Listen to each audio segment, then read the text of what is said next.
les élections se sont déroulées dans une atmosphère relativement calme avec des défis logistiques majeurs. La mission note la décision de la CENI de rallonger les délais du vote au 21 décembre 2023 pour les bureaux de vote qui n'ont pas pu ouvrir le 20 décembre 2020, et ce, afin de permettre aux citoyens qui n'ont pu le faire la veille de jouir de leur droit de vote.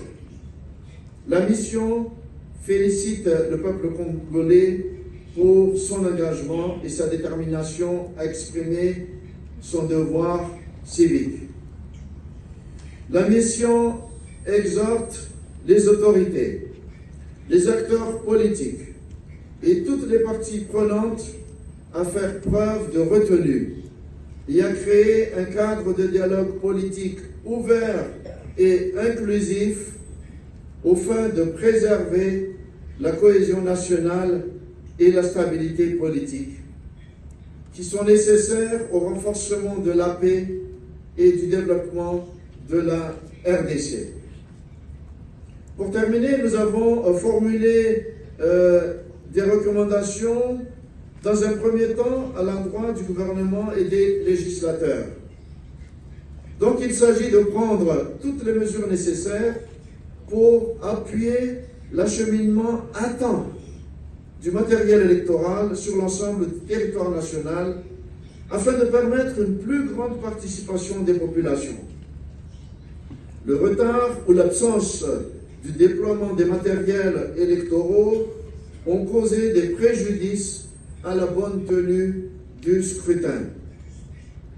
Deuxièmement, il s'agit de garantir l'indépendance et l'impartialité des institutions impliquées dans le processus électoral, notamment la Commission électorale nationale indépendante, la CENI, et la Cour constitutionnelle.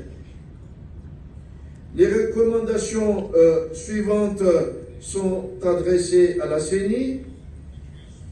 Premièrement, organiser le déploiement à temps du matériel électoral sur toute l'étendue du territoire, comme on le disait tout à l'heure, ainsi que les affichages des listes électorales selon les délais prescrits.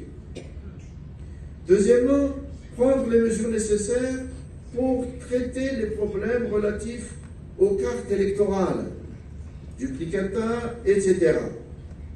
Troisièmement, prendre les mesures nécessaires pour traiter les dérogations lors des opérations de vote. Quatrièmement, prendre les mesures à la fois techniques et juridiques pour encadrer l'assistance aux personnes qui nécessitent cette assistance lors du vote. Ensuite, prendre les mesures nécessaires pour la sécurisation des matériels de vote lors de leur déplacement. Organiser un processus transparent de dépouillement des résultats. Ensuite, proclamer les résultats détaillés par circonscription ou province en temps réel.